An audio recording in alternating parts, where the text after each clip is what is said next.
Welcome to Riffs and Rabbit Holes. I'm Jim. This is Charles. Been a long time since we've done this. But now the New Year's upon us, the holidays are behind us, and we're back to getting in gear here, discussing theology, current events, and whatever else pops into our brains.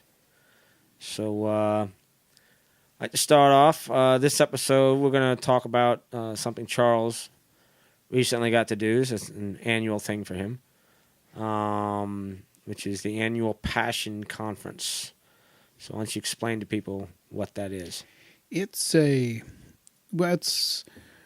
every winter when it's cold, but it's a conference for college kids, usually in Atlanta. They sometimes live stream it from some other places, but it was fun. It's the second year we've done it, and we'd like to keep doing it. This year, I think at least 2, maybe 3 of our kids ended up with the flu. Of course, I drove everybody home. I've remarkably managed not to get it yet. But it was a great experience, and great in terms of getting the kids excited for ministry. It's a bit of a jump start, as it was last year. So who spoke? Who spoke? I did not speak. No. Louis Giglio is kind of the organizer and usually the main speaker. He spoke. Levi Lusko spoke. Christine Kane of A21 Ministries. Priscilla Shire. And I think that was... Oh, John Piper. How could I forget John Piper? Yeah, there you go. The old white Calvinist guy. He kind of like wrapped things up. He's kind of like the patriarch. No, he was the speaker. He was the first morning speaker. So it was like a theme to it this year or something? Was it a theme every year? Not really. So what's the purpose of it? Mostly just to get it's an evangelistic conference for college kids, and it's just pretty well designed to encourage them and get them excited. But So how many people were there? You figure? Well, they had it in 2 arenas in Atlanta and 1 in D.C. Oh wow! The first year they had it in the Georgia Dome, and there was 55,000. Oh wow! This is pretty big. This was easier because with the multiple venues, it was easier to access the snacks. From what I can discern, the ladies' bathroom line was still quite long, but Yeah, always I didn't have to go through that. So We always had that advantage. So yeah, it was good though. So I mean, anybody in particular stand out? Any particular messages stood out for you? I don't know if I should say or not. Well, there was one that you mentioned that Christine Kane of A21 Ministries. Was it that one? No, there was another one that you mentioned on Facebook that Tamara even mentioned it, your wife, that was really good. It was some guy, Travis. I don't remember what his name was. It wasn't Travis. Levi Lusko? Levi, yeah. Yeah, Levi Lusko opened it up the first night. Yeah, his message was very good. Okay. All right. I believe his theme was kick the bucket list. Kick the bucket list. Okay. Well, the idea being don't live your life with a list of things that you want to do, and I've got to do this before I die, but rather be content to let your expectation be things you're going to do for Christ and eternal life, rather than live your life with a bucket list. And hence his quip, kick the bucket list. Okay. It's memorable. Okay, yeah. Sort of. It's pithy. All right. It's pithy. So, who's this other person? Catherine? Christine Kane. Christine Kane. Is I believe she's one of the Hillsong pastors. Oh. Okay. That's the Australian charismatic church, Hillsong. Yeah. Her big ministry is A21. What's that? It's an organization to combat sex trafficking and sex slavery, which is really, well, not enough people know. It's a big issue. It's something all Christian churches should be doing more about. What would they be able to do about it? 1, raise awareness, and 2, try to end it. Okay. And for all you guys out there, what's the best way to end it? Don't watch porn. Porn is, and if you think about it, porn creates demand, and porn is almost inextricable from sex slavery. I mean, if you're watching porn, you're buying porn, you're creating a demand for it, and a lot of those girls don't do it from choice. They're compelled into it or sold into it. Especially the ones made overseas. Well, yeah, definitely. So what was her message? Hers, last year, well, I think last year it was more specifically geared toward her, toward A21's ministry. This year it was more, it really just more about being empowered and getting excited for God. Mm-hmm. Okay. She's a fiery little Greek lady. She's Australian. She's Greek by birth. Mm-hmm. Australian raised, strong Australian accent. Mm-hmm. Okay. I'm guessing short of stature, but I can't tell. So what did Piper preach on? Piper, everybody had a memorable quote, and Piper's quote was, "What is God? Is God pizza? Is God?" That's the one that's what they. The idea being, what are some of the most pleasurable experiences that we have? Well, kind of his Christian hedonism. Very much so. Theme. The idea that we should try to find ourselves most satisfied in God, and yeah, it was kind of along his earlier lines of Christian hedonism, as in what are the things we take most joy in life, and we should not that you see God as pizza, but if you love pizza and you love experiencing pizza, okay, what is it about pizza that you absolutely love, and in what way could God fill that longing? Or is God your favorite sport? Or he even said, is God sex? What is, jokingly, because obviously God's none of those things. But the idea, if these sort of things really are pleasurable to you, in what way? And how can you make God that? So the purpose of all this, like you said, was to motivate and stir up and encourage young people, upper high school, I guess, college age. Almost all college. I think Okay. high school kids are allowed. Seniors in high school are permitted, but it's generally all college. Okay. So if that was the purpose, what did the group that went with you take away from it? It's just always a shot in the arm, and good. I don't want to use the word fellowship because that's just so Baptist. But people had a good time. It can't be Baptist, no. Well, I'm just saying here. Okay. We're Baptist enough. I just wanted to use a non-Baptist word. Okay. Doing life together. How's that? Yeah, okay. That fits. We went to Tamara's sister's house and had a New Year's Eve party. That's fun. And they have a barn with a big game room up top, so it was fun. Oh, that's cool. Jed came with us, my high school senior son, and had a great time. So it's good deal. So so no striking theological thoughts from your experience? It's not really about that.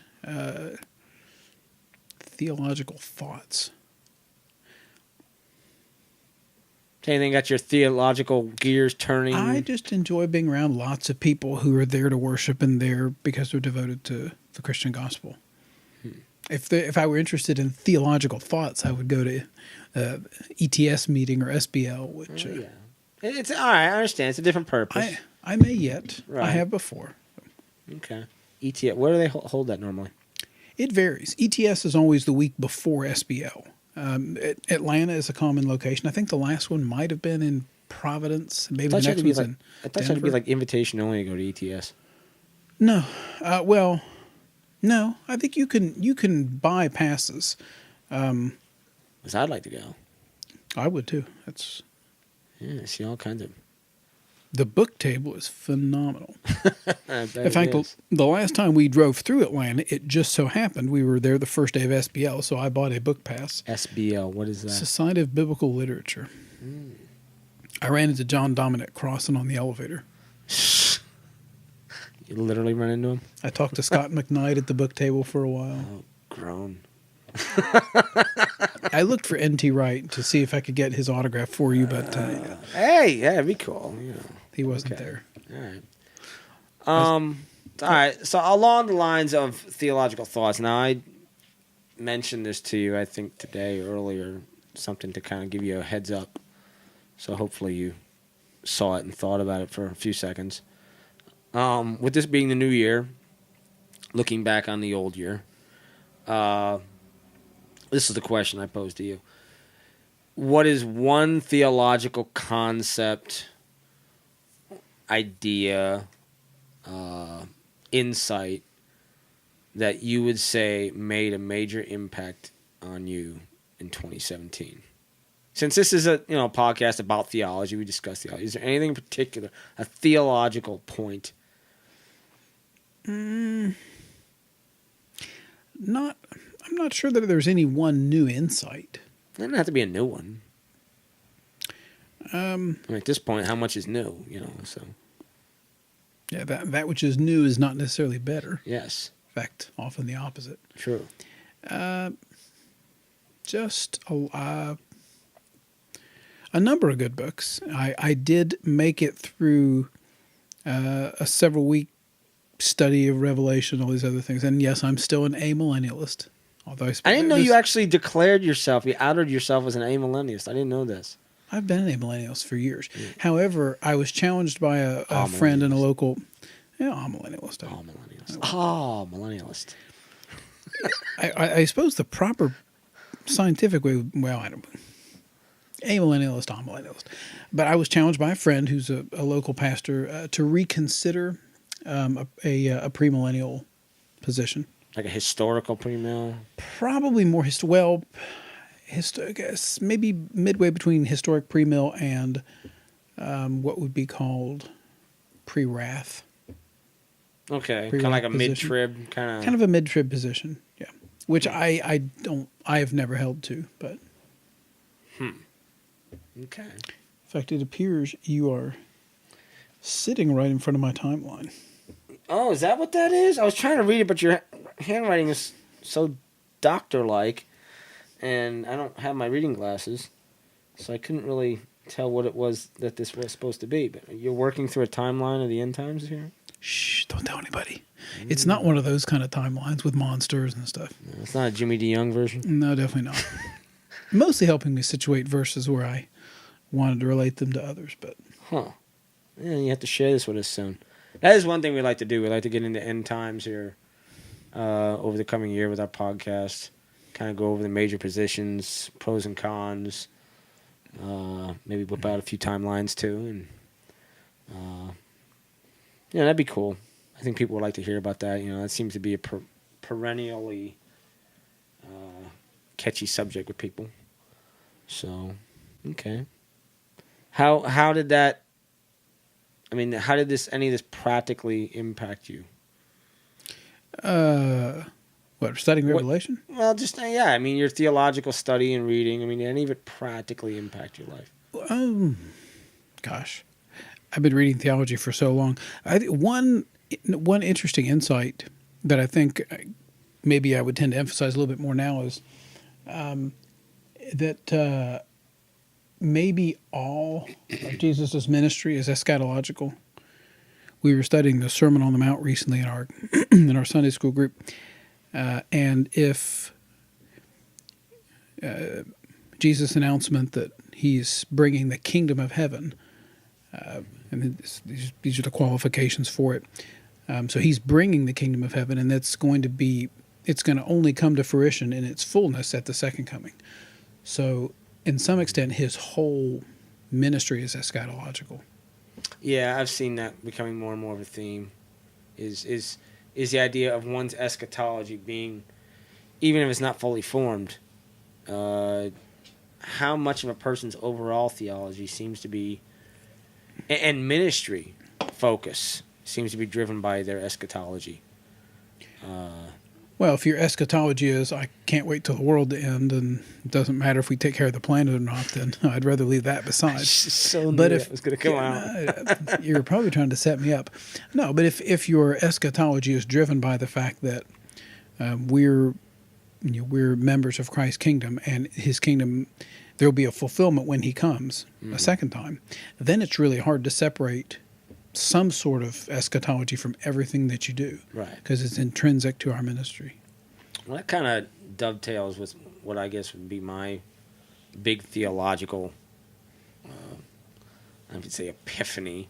But for this past year, probably the one thing that's maybe made the most practical impact on me is the concept of kingdom. Because, we, in our podcast up to this point, we've talked a lot about the new perspective on Paul and the heavy emphasis on the kingdom versus just individual get saved, go to heaven when you die. And there's a corollary with that I think has become a real point of emphasis for me over the last year.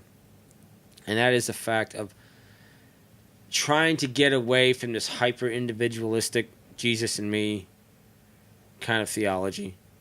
And really, I guess applying the insight that you and I are part of a larger body of Christ. And we have a duty to that larger body. I mean, one of the things, I came across this in a Facebook, one of those suggested postings, like to sprinkle onto your feed. And I think Mark Zuckerberg just likes to mess with people. It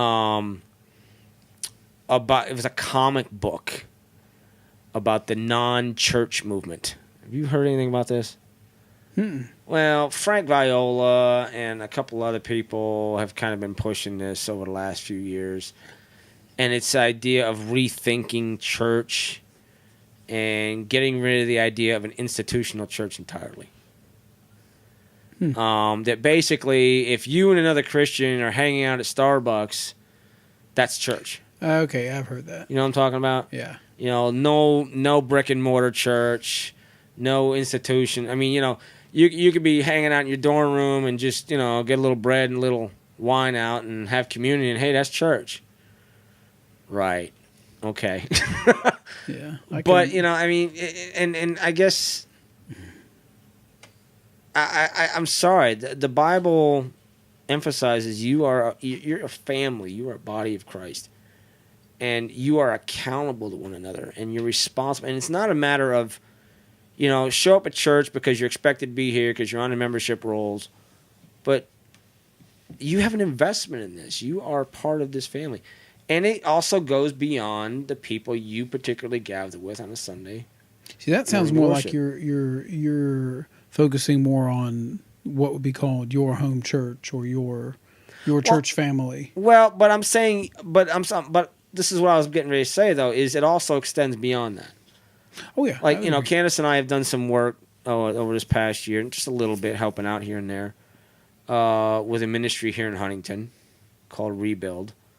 And it's basically, if I had to describe it, when I've tried to tell people what it is, and I'm not trying to speak for the people that have established this and run it, I'm just trying to give my own little snapshot of it.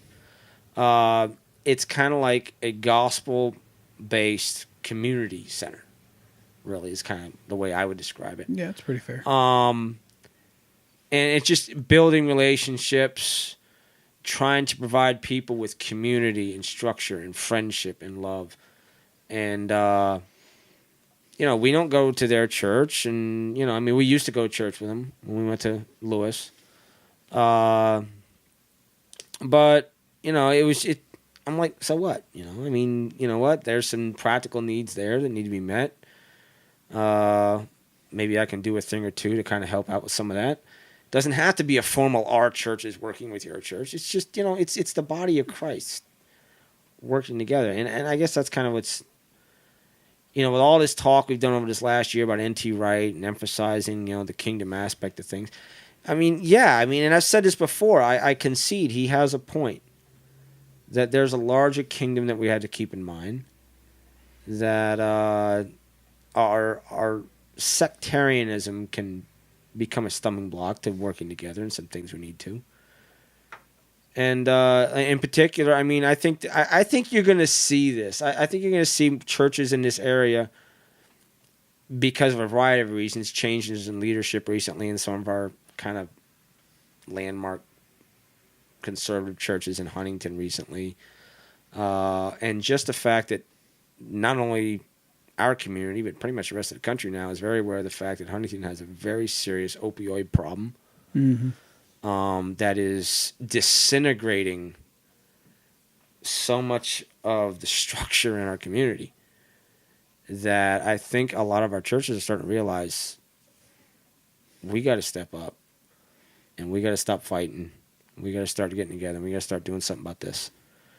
And you know what? I may not see things the same way you see them theologically on a few things. There's a core that we agree on, and that's important. But so anyway, that's basically kind of a big thought for me this year. They need to see it. I'm not sure that they all are, but I'm optimistic though. yeah, I think some of the bigger ones. I'm optimistic. Because I really think that you can't deny it. That I mean, look at the problems around us. What are you going to do? Wait for city council to act? Mm-hmm. Sheesh. So, okay. So, what are you studying these days? Anything in particular besides your timeline here? Anything you're reading that's interesting? Well, I always try to read a few chapters of the Greek New Testament every night. I'm not mocking you when I'm chuckling here. I'm just saying that's Charles, Except you're mocking, which is good. Just when you think you're really good, then you go back and you read 2 Corinthians again, and you have to go back and grab your. That's vocabulary. hard in English to grasp. 2 Corinthians is Paul's hardest Greek by far, and it's not. It's dense, particularly the first part of the letter. Paul's very emotional. Mm-hmm. His sentences are just flowing out, and it's harder.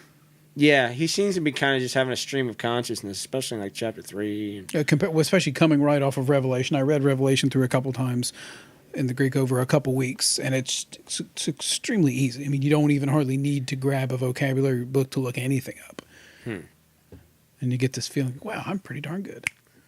And you pick up 2 Corinthians again, like, oh, well, okay, I need it. Well, I mentioned to you here before we started, I'm going to try to start learning Greek this year. That's kind of one of my goals. A worthwhile goal. Yeah, if I can keep my blood sugar down and learn a few little Greek, I'll be good to go. Someone got me last year, by the way, some copies of Homer in Greek, which is interesting. But that's classical Greek, though, right? Well, it is what would be called Old Ionic classical Greek, which is, I guess you can't really say it's the hardest because it's simple. But the Greek of Homer is so far removed from the Greek of the New Testament that I can hardly make it through a sentence without having to grab a vocabulary book. But it looks cool. Yeah, cool. Sitting on my desk there, Homer. Yeah. There you go. Latin title. You can't see it, but. Well, I've been. There's a few books I've been reading. Now, this is not a Christian book by any means, but there's a book I read it a long time ago, and I'm kind of rereading it. And I don't know if you can see it on a Kindle screen there. It's a book called The 50s. It's by a guy named David Halberstam, and I don't know anything about the guy. I get the impression that he's relatively liberal. He seems to have nicer things to say about the liberal side of the 50s than the conservative side of it, for sure. But it's a really good book, and it's very illuminating. You know, a lot of people, especially those of us who are more conservative, we tend to kind of think along the lines of, all the problems in our society, you know what, it all started with that sexual revolution. It started with the 60s and all those hippies. And it didn't. No. It didn't. If you really want to find a place in American history where the tide really began to turn culturally, it's the 50s. And it's interesting how he traces that out. And, I mean, he talks a lot about everybody from Margaret Sanger to the beat poets. How many of us know anything about the beat poets? I barely knew anything about the beat poets. But how influential they actually were in our culture. Marlon Brando, Tennessee Williams, Streetcar Named Desire. These cultural moments in the arts and things like that. And I read the Beat Poets in English. Did you? Jack Kerouac. They were depressing. Alan, what's his name? Allen Ginsberg. Ginsberg wrote Howl. Yes. And the women, Sylvia Plath. Yeah, I remember. I read a little bit of Sylvia Plath. Thoroughly depressing. Oh, they are. And here's the thing: is now those are names that the baby boomer generation would recognize because that's what they basically grew up on. I vaguely was familiar with them. You know some more about them. But let's face it, Andrew, he'd probably look at me like, who? Beat poets. Who'd they beat? Who'd they get beaten by? It's like a rap group. Yeah. Yeah, it's like the earliest form of hip hop or something. No, but the insight that you get from this is these cultural people, cultural, I guess you call cornerstones of our modern culture. What they did was deliberate. They knew exactly how they were changing American culture, and they meant to do it, and they succeeded. And if you look at all the major elements of our culture now, a lot of it comes back to a small group of people who were very focused, very deliberate, and were very angry, very anti-authoritarian. Almost every single one of them came from a bad home, missing father, rampant homosexuality.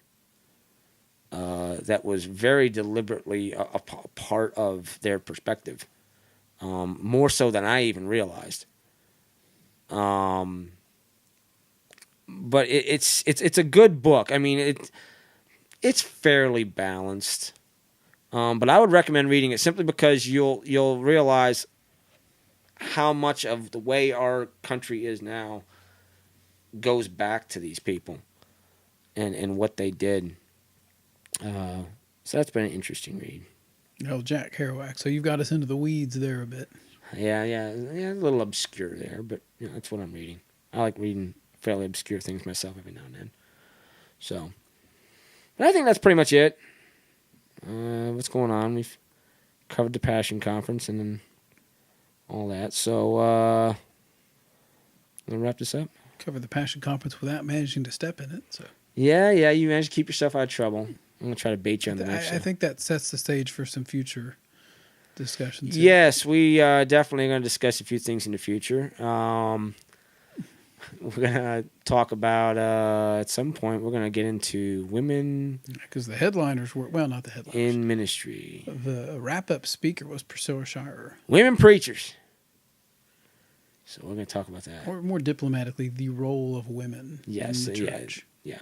And it's not, I'm not trying to be condescending or anything like that, but, it's definitely a topic guaranteed to produce sparks. I actually tried to get you to do it today, but I'm not prepared to do it, and because the arguments can get fairly subtle and nuanced on exegeting certain passages, and I don't want to speak out of ignorance, so I need to bone up a little bit on that subject before we dive into that. But that'll definitely be in our near future. So the future is near, and I guess with that we'll see people next time. Yep. So I'm Charles. This is Jim, and until next time. See you later.